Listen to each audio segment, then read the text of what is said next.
talk about this issue, to fight for this issue, and to recognize this is one of the most important, if not the most important issue today. When I think about Breonna Taylor, George Floyd, Oscar Grant, Sandra Bland, Tamir Rice, as well as countless other black people, I think about myself. The only difference between them and I is I'm alive, and I didn't do anything or didn't do anything for that. Being black in America is a very perilous existence.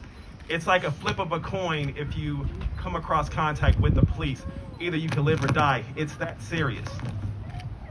As a black man, I have to be mindful of how I talk, where I walk, where I drive, the tone of my voice, my body language, how I operate in the world.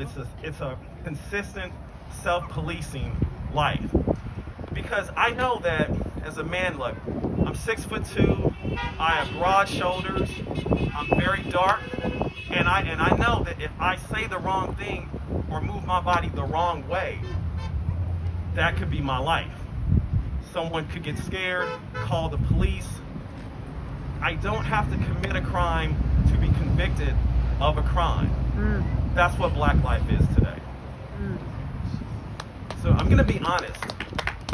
I struggle with my faith of the white ally because for years we've been fighting this fight and we have not received backup that we need. We've been talking, we've been screaming, we've been singing, we've been making movies. We've been telling people Black lives matter, our life matters. And for the most part, our voices have been getting drowned out with it's not that bad, or racism doesn't exist, or all lives matter. But I realize that as a Catholic and as a man of faith, I have to have faith. And today, seeing you guys out here in these strong numbers makes me have faith. It makes me have hope. I want to say thank you for coming out.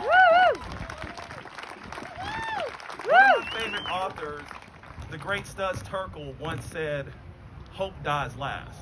And I don't want to give up hope that we can come together and fight this scourge of humanity. Fred Hampton, chairman of the Black Panthers, amazing individual, he once said to a multicultural, multicolored group, he told them, we're not going to fight racism with racism. We're going to fight it with solidarity. Let me repeat that word, solidarity. It sounds so good, solidarity. It just flows off my tongue because it's real. And that's what we need today. We need solidarity amongst all of us.